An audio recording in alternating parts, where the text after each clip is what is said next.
seulement ceux pour qui l'Éternel est Dieu, qui savent que Dieu leur a fait du bien, que ceux-là puissent acclamer avec les cris de joie. Le Seigneur,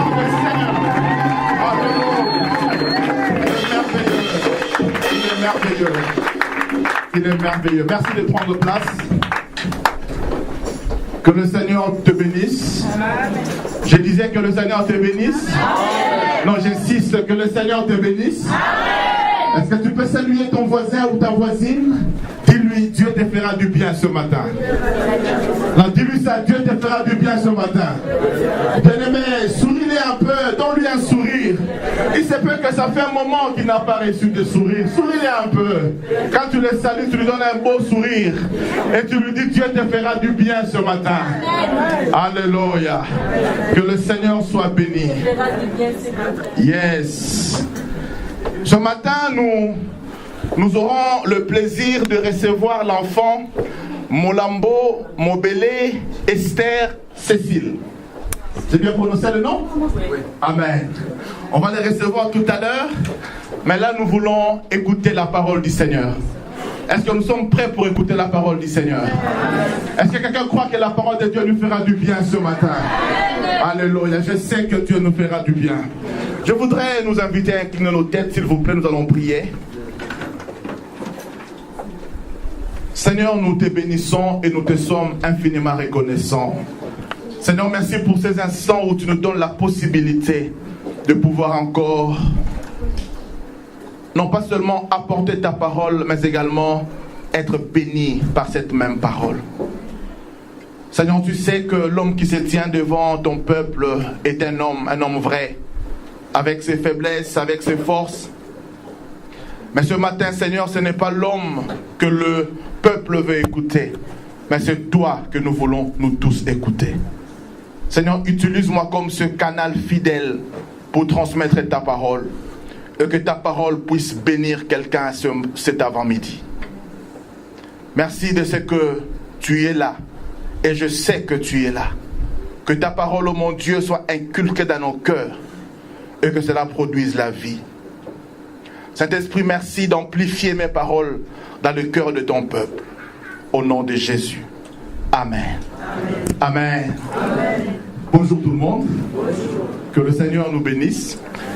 Alors, depuis le début de l'année, nous sommes en train de parler sur un thème. Nous sommes en train de parler sur le thème marcher avec Dieu. Amen. Amen. Et le dimanche passé, nous avons dit que pour marcher avec Dieu, nous avons besoin de la grâce de Dieu. Bien aimé, pour faire un long chemin avec le Seigneur, tu as besoin de la grâce de Dieu. Je disais, tu as besoin de la grâce de Dieu. Amen. Le dimanche passé, nous avons défini qu'est-ce que c'est la grâce. Ce matin, je ne saurais revenir sur tout ce qui a été dit le dimanche passé. Parce que ce matin, je voudrais quand même faire une nuance, apporter une précision en disant que la grâce de Dieu n'est pas la paresse. Je disais, la grâce n'est pas la paresse. Aide-moi un peu, regarde ton voisin, tiens-lui la main et dis-lui, la grâce de Dieu n'est pas la paresse. S'il est fâché, change de voisin. Regarde l'autre voisin et tu lui dis, la grâce n'est pas la paresse. Alléluia. Je nous invite à nous lever pour écouter la parole du Seigneur, pour faire la lecture. Je vais vous proposer deux portions des Écritures. Je suis dans 2 Corinthiens chapitre 6. 2 Corinthiens chapitre 6. Nous allons lire le premier verset et le verset deuxième. 2 Corinthiens chapitre 6, 1 à 2. 2 Corinthiens chapitre 6, 1 à 2. Je lis au nom de Jésus. Puisque nous travaillons avec Dieu, nous vous exhortons à ne pas recevoir la grâce de Dieu en vain. Car il dit, au temps favorable, je t'ai exaucé, au jour du salut, je t'ai secouru. Voici maintenant le temps favorable. Voici maintenant le jour du salut. Je voudrais aussi que nous tournions un peu en arrière dans 1 Corinthiens chapitre 15. 1 Corinthiens chapitre 15, nous lirons le verset 10.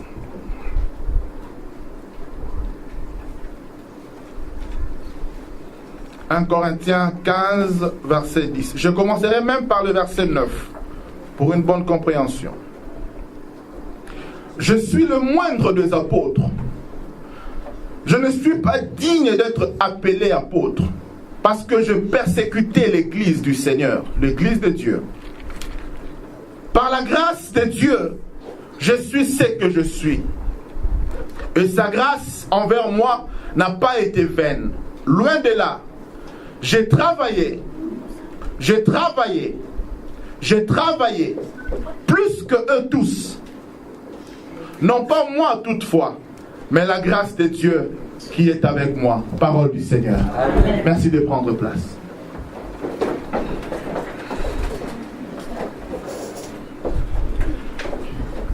Bien-aimés, j'ai dit tout à l'heure, la grâce n'est pas la paresse. Quand on a mal compris ce message de la grâce, on pense que Dieu attend de nous que nous puissions croiser les mains et que la grâce va tout faire.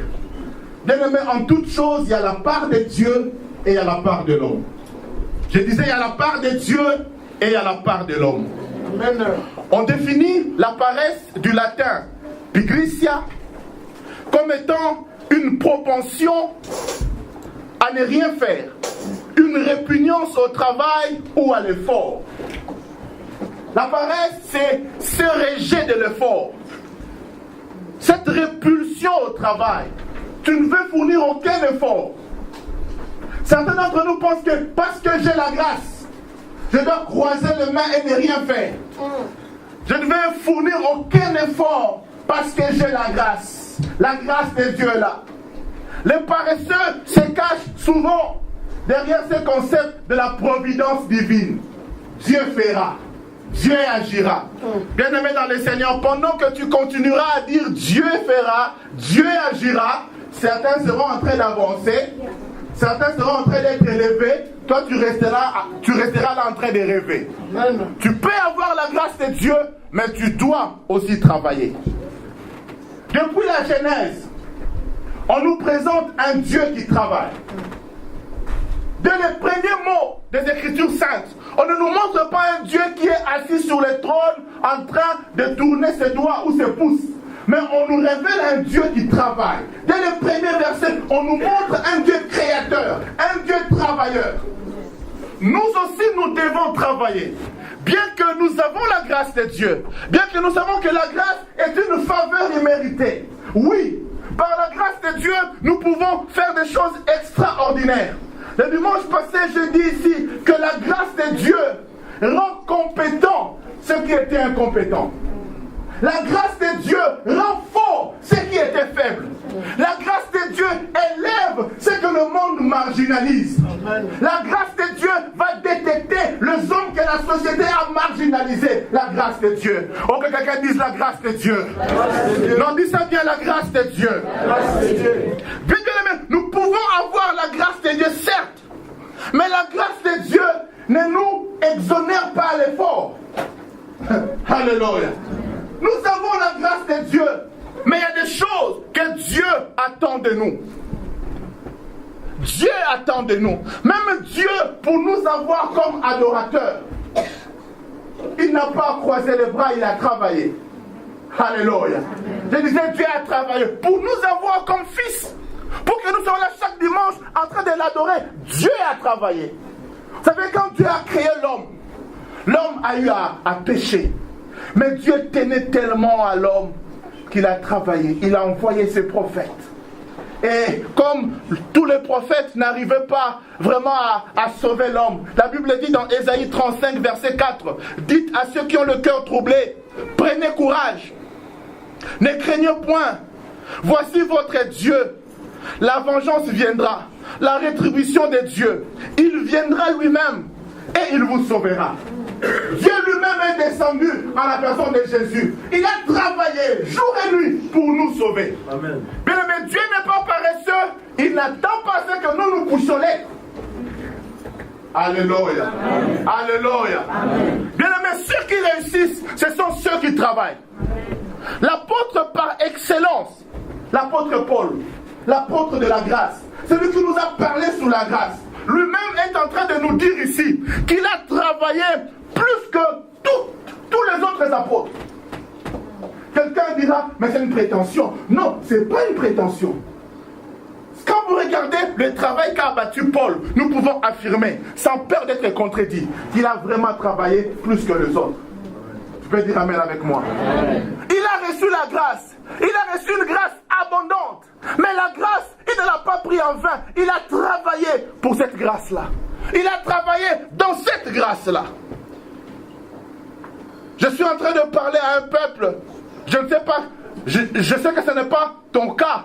Mais plusieurs d'entre nous, surtout avec le système français des allocations, tout ça, ça dit, la notion du travail est devenue absurde.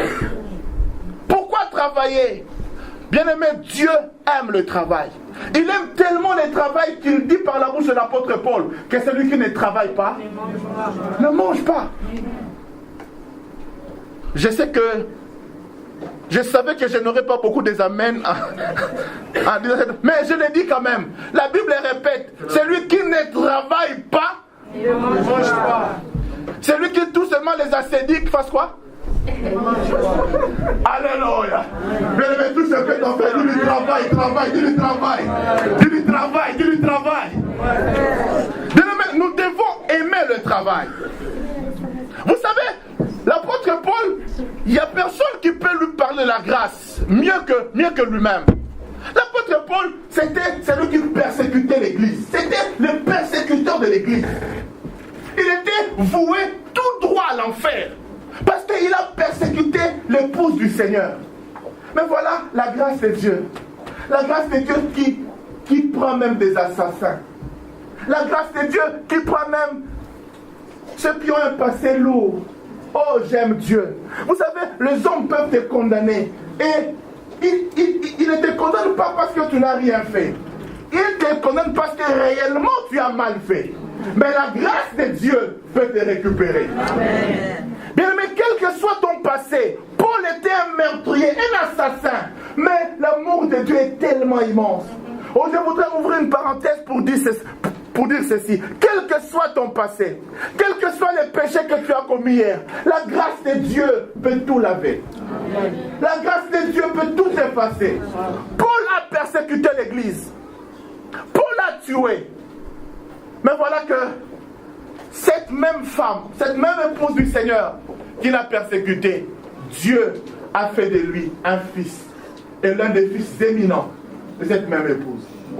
Alléluia. Amen. Paul est l'un des membres les plus éminents du corps du Christ. Mais avant, il était un persécuteur. Oh, permettez-moi de dire à quelqu'un, vous serez étonné demain au ciel. Vous allez voir un djihadiste. Alléluia. Amen. Mais ce type-là, il méritait la mort.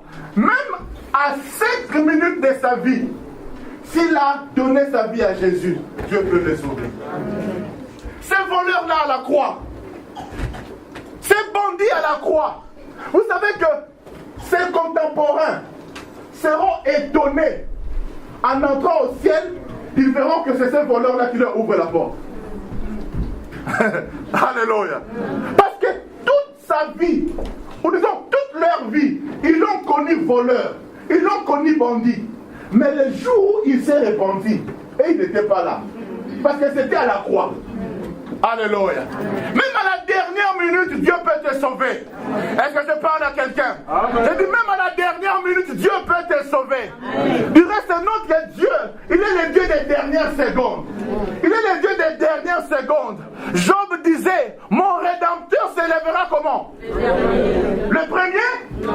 Quand ça? Le dernier. Parce que quand Dieu s'élève, personne d'autre ne peut s'élever après lui. Voilà pourquoi dans cette situation, Dieu laisse faire. Mais au bout du compte, il finit toujours par s'élever. Paul a expliqué expérimenté la grâce de Dieu.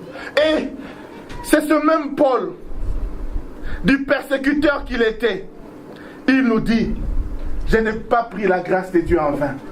J'ai travaillé. Bien-aimé dans le Seigneur, tu peux avoir les promesses de Dieu. Mais si tu ne travailles pas, tu finiras par saluer les promesses de loin. Alléluia. Tu finiras par saluer les promesses de loin. Dieu peut te faire une promesse. Dieu peut t'accorder une promesse. Mais tu dois travailler. Si Dieu te dit que demain tu seras un grand homme d'affaires, c'est une promesse. C'est la grâce que Dieu te fait. Ce que tu as à faire aujourd'hui, c'est commencer à apprendre comment est-ce qu'on fait des commerces. Alléluia. Il faut que tu commences à travailler. Il faut faire quelque chose. Vous savez, je voudrais que tu ne te regardes pas tel que tu es aujourd'hui. Parce que, en parlant sur la grâce, je voudrais te dire que la grâce peut faire de toi ce que tu n'imagines pas. Est-ce que je parle à un palmier ce matin? Est-ce que je suis dans la bonne église ce matin? J'ai dit la grâce de Dieu peut faire de toi des choses extraordinaires. Amen. Dieu prend des hommes ordinaires. Est-ce qu'il y a un homme ordinaire ici? Le premier lève sa main. Et je suis le premier. Dieu prend des hommes ordinaires, mais il fait avec eux des choses extraordinaires. Paul, toujours Paul, nous dit dans 1 Corinthiens 1, 26 à 29, il dit, considérez frères, j'ajoute aussi sœurs, considérez frères, que parmi vous qui avez été appelés, il n'y a pas beaucoup de sages selon la chair, ni beaucoup de puissants, ni beaucoup de nobles, mais Dieu a choisi des choses folles du monde pour confondre les sages. Voici une chose folle du monde. Amen. Vous savez, il y a certains amis avec qui on a étudié, qui m'ont connu dans ma jeunesse. Quand ils me voient prêcher, ils disent, hé, toi vraiment tu t'es converti. Alléluia. Parce qu'ils savaient que j'étais un homme fou. J'avais un passé sulfureux. Mais la grâce de Dieu, oh la grâce de Dieu, oh la grâce de Dieu, il prend des prisonniers, il fait des évangélistes, il prend des meurtriers comme Moïse, il fait des apôtres, il prend des hommes rejetés, il les élève. La grâce de Dieu change les gens, la grâce de Dieu transforme les gens, la grâce de Dieu élève les gens, la grâce de Dieu change la vie des gens, la grâce de Dieu. La grâce de Dieu prend un prisonnier. Comme Joseph prisonnier de la prison, il passe directement à la primature. Amen. Joseph prisonnier aujourd'hui, demain, à cause de... Qu'est-ce que Joseph avait fait de particulier? Joseph n'a rien fait de particulier, mais à cause de la grâce, Mamboumé Bungwana. À cause de la grâce, Mamboumé changé. À cause de la grâce, les choses ont... On tape un peu ton voisin, dis-lui les choses vont changer. Les choses vont changer. À cause de la grâce de Dieu. J'annonce à quelqu'un qu'il y a un changement qui arrive dans ta vie. Si tu dis amen, que tu le reçoives. Que celui qui me donne le plus grand amen, il reçoit au nom de Jésus. Un changement arrive. La grâce de Dieu, tu ne fais rien de spécial. Mais la grâce arrive sur toi. Et ta vie change.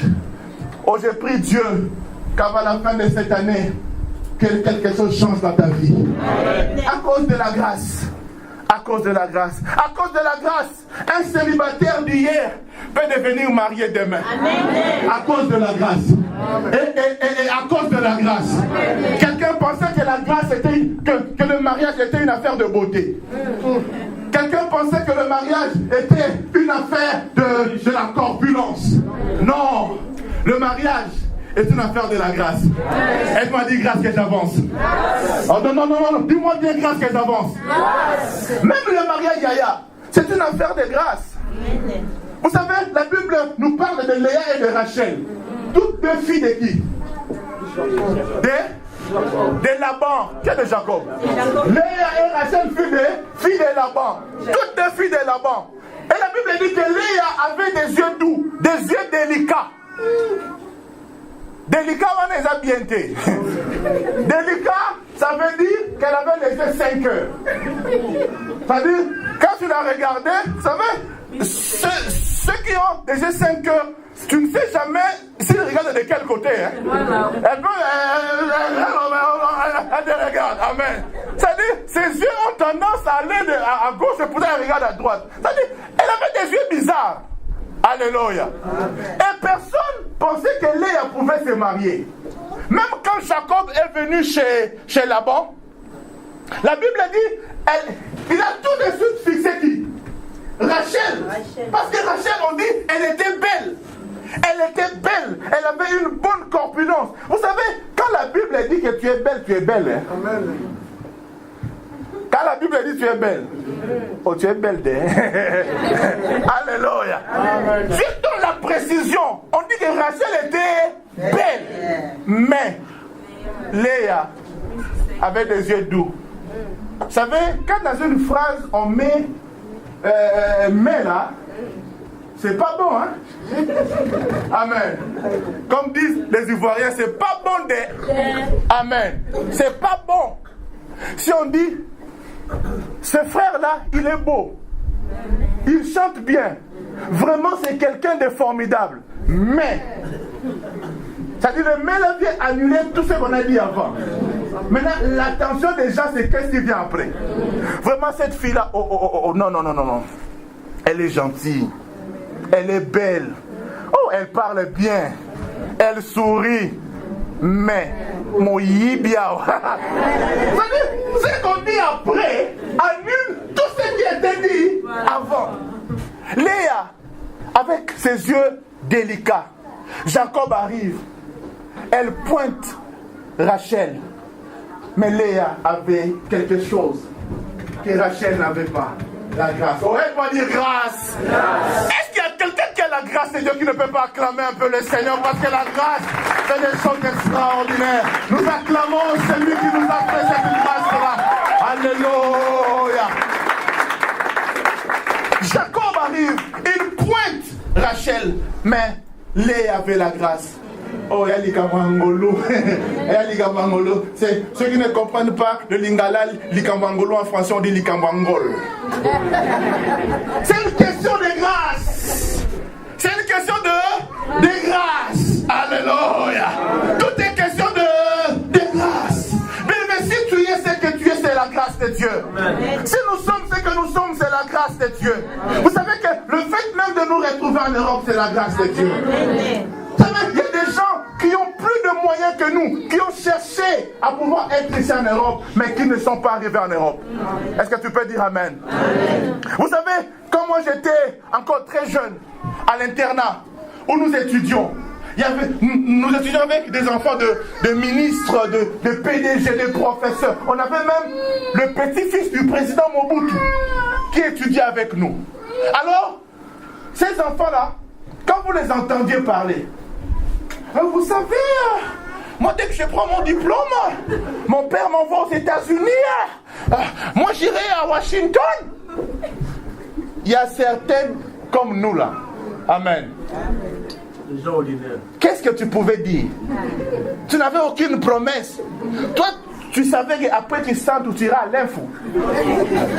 C'est-à-dire, tu savais que si les études là c'est fini, après tu sens où tu peux espérer aller en Glinga ou à l'info ou à Madimba. C'est-à-dire, tu ne pouvais même pas espérer aller loin. Oh, mais la grâce de Dieu. C'est-à-dire, mais la grâce de Dieu. Aujourd'hui, Dieu nous a ouvert les portes du monde. Aujourd'hui, Dieu nous fait voyager par-ci par-là. C'est-à-dire, c'est par la grâce.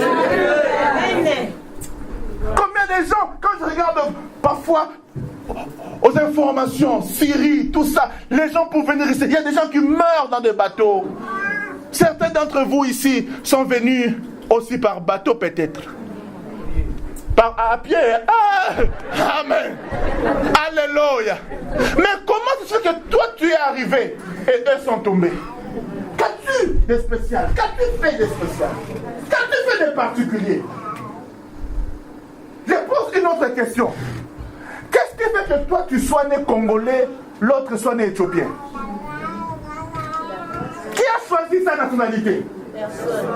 Si tu es né congolais, si tu es né français, c'est vrai que le Congo c'est le plus beau pays du monde. Donc si tu es né congolais, tu es jaloux?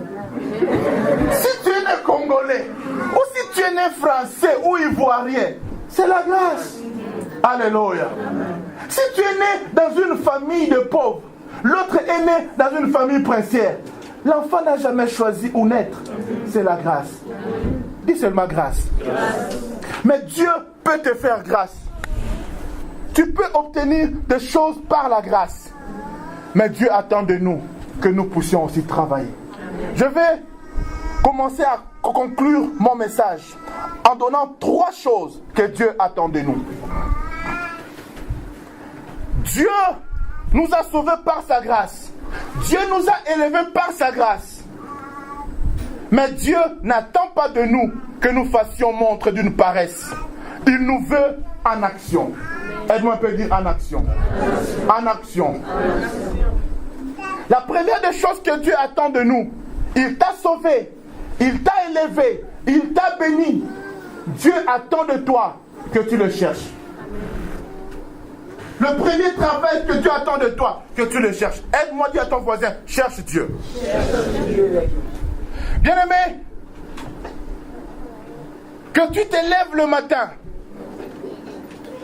que tu te laves, que tu te déplaces, que tu puisses chercher Dieu. C'est ce que Dieu attend de toi. Dieu n'attend pas que, parce qu'il t'a accordé la grâce, que tu croises les mains.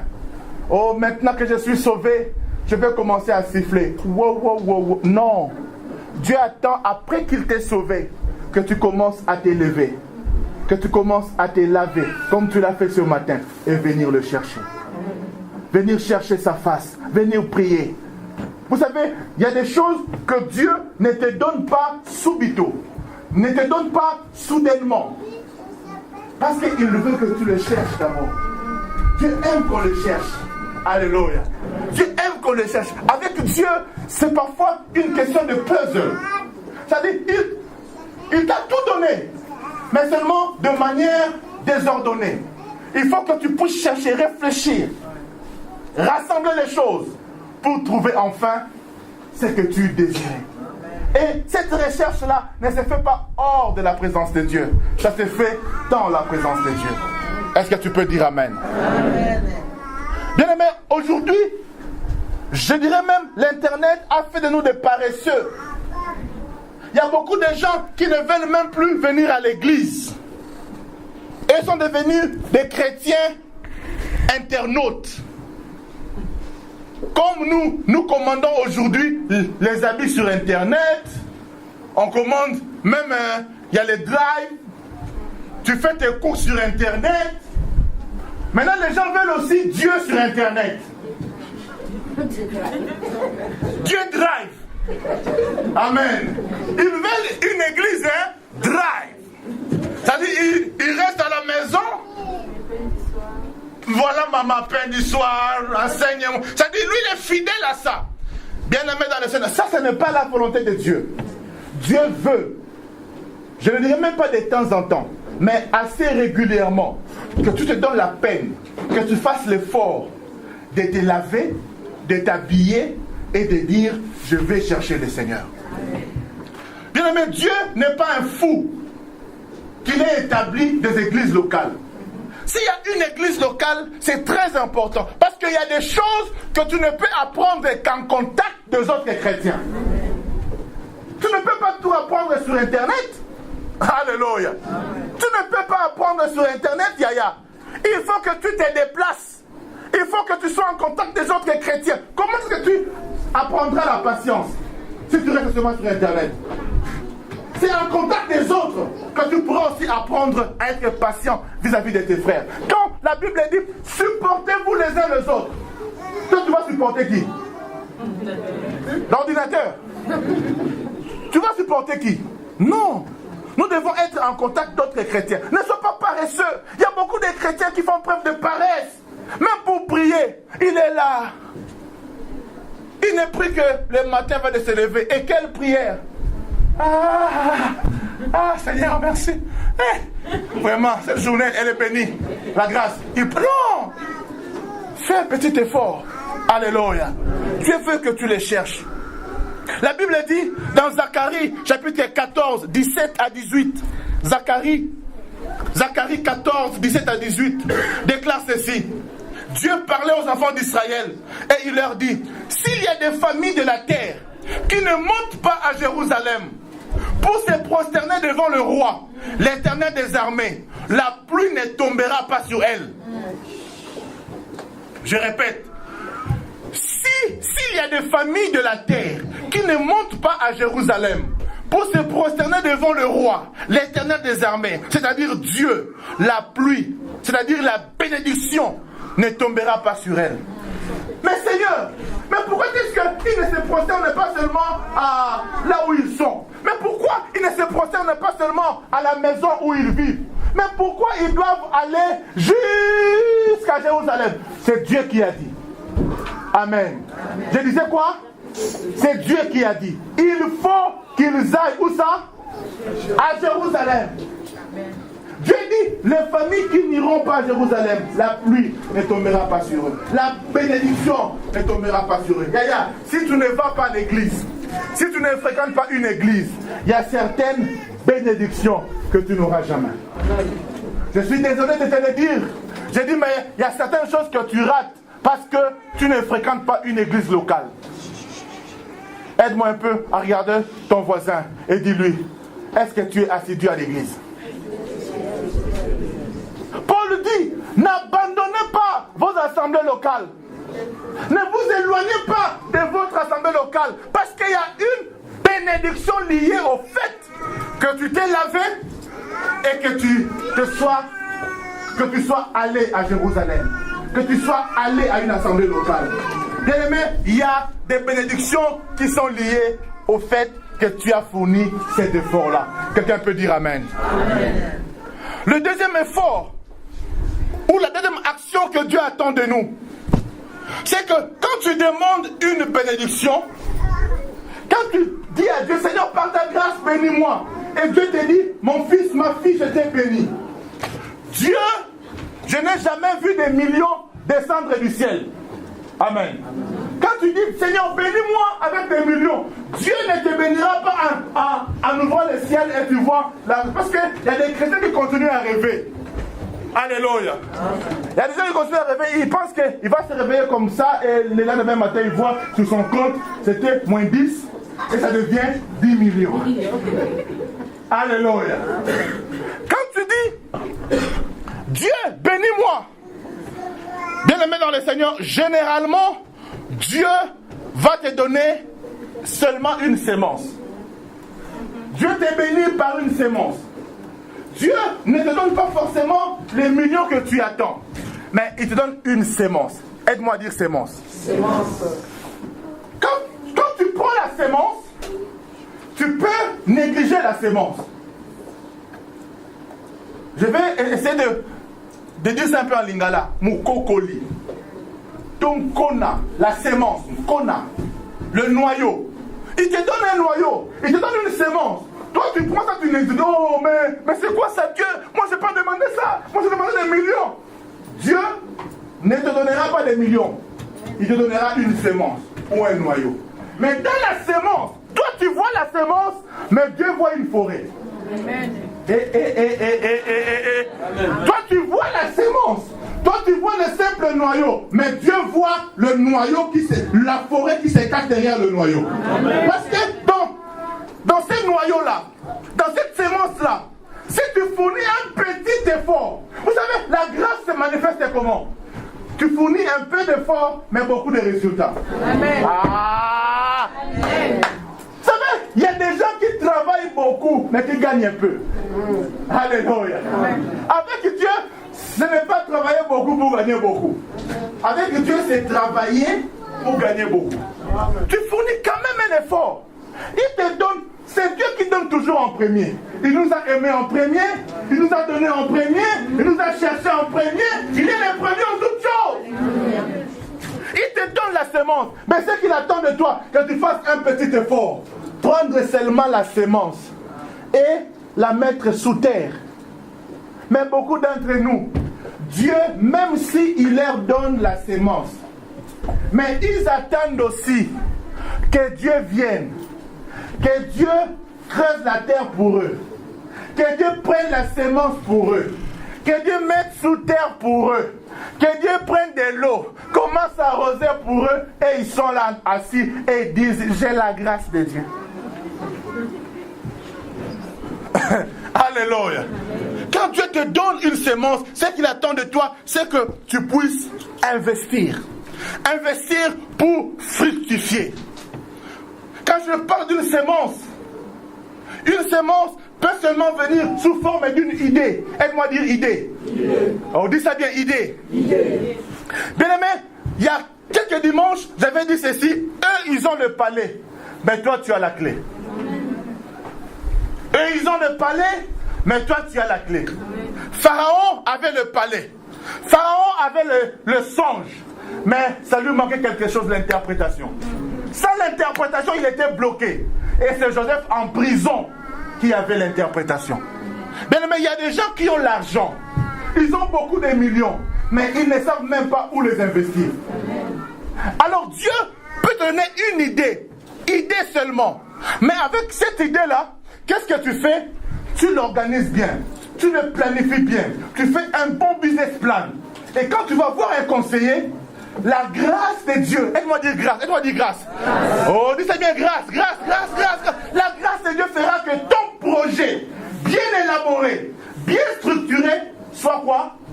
Soit accepté, soit financé. Dieu t'a donné une idée et avec l'idée, tu as travaillé. Orientez-le, aidez-le. Avec l'idée, tu travailles, tu planifies ton idée. Tu l'orientes bien et tu peux avoir un financement. Bien aimé, il y a des gens qui ont l'argent mais qui ne savent pas quoi faire avec l'argent. Alors quand toi tu dis Seigneur, bénis-moi avec l'argent, ce que Dieu va faire, il te donne une idée. Vous savez, les jeunes qui sont devenus millionnaires aujourd'hui avec Facebook, c'est parti de quoi? Idée. Je suivais dernièrement le PDG de Blablacar. C'est lui qui fait le covoiturage. Aujourd'hui, il pèse en millions. Aide-moi dire millions. Non, je n'ai pas dit mille, j'ai dit millions. Il pèse en millions. Mais tout est parti de quoi? D'une idée. Il devait aller en vacances. Les trains étaient bondés. Il n'a pas eu de place de train. Il a appelé sa sœur pour passer le prendre à la gare pour qu'ils aillent voir leur mère. Et en prenant la voiture, il se rend compte que derrière, il n'avait pas de place, mais il y avait plein de gens à la gare. Il dit, mais on pouvait les prendre. Et il y a plein de voitures comme ça qui allaient à vide. Il a eu l'idée. Il dit, mais je peux faire quelque chose. Il a fait un business plan, il a eu des financements et tout était parti. Bien, mais toutes les idées là que tu as, parfois il y a parfois des gens qui te traitent de rêveurs. Ce n'est pas un rêve, ça peut se réaliser. Il y a des choses parfois que Dieu te donne dans un songe. Vous savez, quand tu as une idée et que tu commences à en parler aux autres pour chercher à avoir l'unanimité, tu risques de ne jamais aller de l'avant. Parce qu'il y a des gens qui vont te décourager. Oh, mais mets-toi à quoi? En France, là, les gens sont tellement méfiants, tu penses qu'ils vont accepter de prendre dans la voiture des inconnus avec tous les djihadistes qui sont là. Ah non, ils vont te décourager. Mais quand tu as une idée, tu sais que tu sais. Tu sais que tu sais que tu sais. Tu sais que ça va marcher. Alors ne recule pas. Même si les gens cherchent à te décourager, avance quand même. J'ai dit, la semence que Dieu te donne peut venir par une idée. Deuxième chose, la semence peut venir sous forme d'un capital. Le capital que nous appelons aussi un fonds de commerce. Vous savez, Dieu parfois comme un bon père, il ne nous donne pas tout au même moment. Qu'est-ce qu'il fait? Il nous donne un peu. Amen.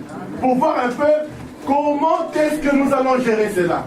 Vous savez, Dieu est un bon pédagogue. Elle-moi dire pédagogue. Vous savez, en pédagogie, on ne commence jamais à apprendre aux enfants la multiplication. On commence par quoi? Par l'addition. Amen. Après l'addition, on va faire quoi? La soustraction. C'est-à-dire Dieu te donne d'abord, après tu as l'impression à un moment que ce qu'il t'avait donné, c'est comme si on a soustrait, on dit oh quoi il a nous? Amen. Après quoi il te divise encore. Mais après que tu as eu l'expérience, ah j'ai perdu. Division c'est pourquoi, amen. C'est-à-dire tu as eu l'expérience. Maintenant tu sais comment gérer l'argent. C'est après que Dieu te multiplie maintenant. Oh, que Dieu multiplie quelqu'un cette année. Que Dieu te multiplie cette année au nom de Jésus. Il ne donne pas tout au même moment. Il te prépare d'abord. Je disais quoi? Il te prépare d'abord. Bien aimé, le peu que Dieu peut te donner, le peu là, tu peux en faire énormément. Si tu es intelligent. Amen. Tu sais, la bénédiction que tu attends, ça peut commencer par le peu. Quelqu'un veut devenir PDG. Moi, je veux devenir PDG. Moi, ce travail-là, ça ne me convient pas. Gloire à Dieu. Tu vas être PDG. Gloire à Dieu. Mais commence d'abord par balayer la rue là. C'est pas grave. C'est une porte d'entrée. Amen. C'est un fonds de commerce. Commence d'abord là-bas. Tu ne finiras pas là-bas. Joseph a commencé prisonnier, mais il a fini par être PDG. Alléluia. Premier ministre, tu peux commencer petit, mais tu finiras grand. Ce qui est sûr, c'est qu'avec Dieu, nous commençons petit, mais nous ne finissons pas petit. Est-ce que tu peux acclamer le Seigneur pour cela? Acclame Dieu pour cela. Troisième action. Je disais, la grâce n'est pas la paresse. Troisième action, à part l'idée, à part le capital, la liste n'est pas exhaustive. Mais je me suis arrêté à ces trois actions que nous devons considérer. La troisième, c'est une connexion. Aide-moi à dire connexion. Oh, dis ça bien, connexion. Vous savez, quand tu te connectes avec quelqu'un, aujourd'hui, dans plusieurs sociétés, on ne parle plus du directeur du personnel. Mais on parle du directeur des ressources humaines. Parce qu'on a compris que l'homme en soi est une ressource. Alléluia. Elle me dit amen que je vais bien expliquer. L'homme en soi est une ressource. L'homme est une ressource. Vous savez, quand Dieu te donne une relation, Yaya, ne néglige pas cela. Parce que par la relation, tu peux aller loin. Oh. Je disais, par la relation, tu peux aller loin. Amen. Je voudrais informer à quelqu'un. Ce qui te sépare, toi et le président Hollande, il y a peut-être 5 personnes seulement. Entre toi et le président Hollande, il y a peut-être 5 personnes. Toi, tu connais quelqu'un qui connaît quelqu'un, qui connaît quelqu'un, qui connaît quelqu'un, qui connaît François Hollande. Alléluia. Est-ce que vous me comprenez? Bien aimé, pour aller très haut, Dieu va te faire passer par des gens. Joseph, pour voir Pharaon, il n'a pas vu Pharaon directement, mais il a vu Pharaon parce qu'il avait d'abord rencontré les chansons du roi. Est-ce que tu me comprends? Bien aimé, ne néglige jamais les amis que Dieu te donne. Ne néglige jamais l'homme que Dieu permet. Vous savez, moi je n'aime jamais négliger une relation. Parce que je ne sais pas qu'est-ce qu'il y a après. Aide-moi à dire après. Bien aimé, tu peux rencontrer quelqu'un aujourd'hui, tu le regardes, apparemment, il est négligeable. Nzokande. Ah, elle m'a dit Nzokande.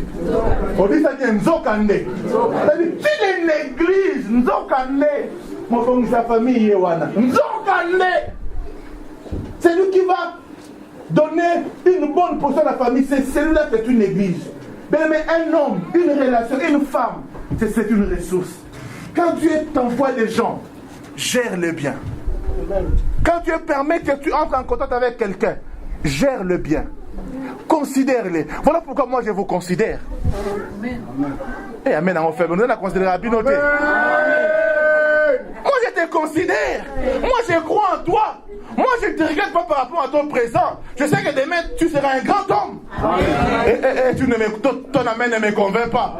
Je disais que moi je crois que demain tu seras un grand homme. Moi je crois que demain tu seras une grande femme.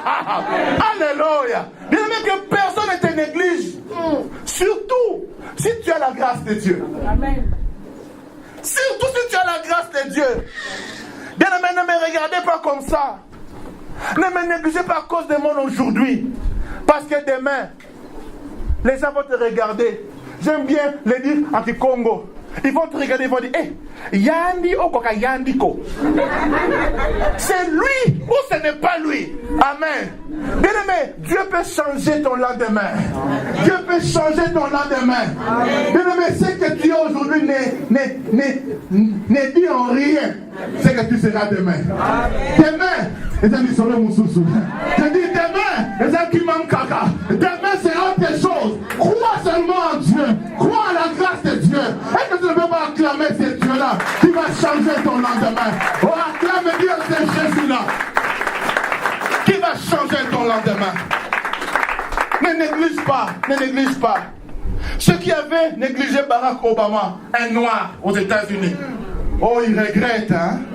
Je disais, il regrette, hein. Je disais, il regrette. J'ai publié sur Facebook une de mes photos quand je prêchais à Kinshasa. Fayota Langan. Vous savez, il y a des photos. Bien aimé le Seigneur, il faut que ta photo de demain soit meilleure que ta photo d'hier. Vous l'avez compris, non? Il faut que ta photo de demain. Vous savez, si aujourd'hui, là, tu prends ta photo d'aujourd'hui, tu regardes la photo d'hier, la photo d'hier est meilleure. Il faut bien regarder ta vie, hein? Il y a un problème. Amen. Il faut que la photo d'hier et celle d'aujourd'hui soient différentes. J'ai regardé ma photo d'hier. J'ai dit, Zam. Amen. Il y a mes enfants qui ont posé la question à ma femme. Mais maman, qu'est-ce que tu as trouvé de bon, papa? Ah, j'ai dit, petit, ferme ta bouche. Elle avait vu ce que toi tu n'as pas vu. Elle a vu la grâce. Elle a vu la grâce. La grâce, Yaya. Vous savez, quand j'ai abordé ma femme, j'étais sans papier dans un foyer d'immigrés, dans des conditions difficiles. Maintenant, elle était enfant déjà d'une bonne famille, tout ça. Mais moi, là, rien du tout. Seulement la Bible. Vous savez, quand tu as la grâce, il faut t'encourager. J'ai dit, la grâce n'est pas la paresse. Tu as la conviction que cette sœur-là, c'est pour moi. Là, tu te dis, Seigneur, touche son cœur. Touche son sang, maintenant, l'autre c'est une autre. Ça ne marche pas comme ça. Si Dieu te montre que c'est ta femme, Dieu a fini. Le reste, sois courageux. Vas-y maintenant. J'ai toujours dit ici, si un frère vient te dire, oh sœur, vraiment, Dieu me dit que tu es ma femme, repousse-le. Il ne faut pas venir avec m'impressionner. Dieu m'a dit, c'est Dieu qui va venir habiter avec moi à la maison. Non, il faut vraiment venir. C'est normal. Alléluia. Faut maintenant en français. Me dire vraiment l'oreille normale. Alléluia. Il faut la draguer normalement. Là, je venais ni éclat, ni beauté, sans forme. Mais parole. Parole. Espoir, cara. Amen. Petite, ne me regardez pas comme ça. Tu vois moi là, Dieu m'a dit je serai grand. Je vais commencer à te faire voyager tout ça. Mais celui qui donne les promesses de voyage, il n'a même pas un document. Ah non, la grâce de Dieu est bon. Aujourd'hui, on commence à aller au Canada, aux États-Unis, en Martinique, Île-de-France. Vous savez les noms en français, c'est un peu mélodieux. Hein? Tu vois, Viry-Châtillon. Mais en lingala, tu verras Kimbante, Bolobo. C'est un peu agressif, hein? Mais en français, c'est un peu doux. Saint-Étienne. Mais en lingala, tu dis, n'a que pas Bali Pinza. Des mots agressif. Alléluia. Dieu commence à que Dieu change un peu ta vie. Je dis que Dieu change ta vie. Alléluia. Lève-toi, on va prier le Seigneur. On va prier. Lève-toi, on va prier le Seigneur. Dieu est bon. On va prier. Gloire à Dieu.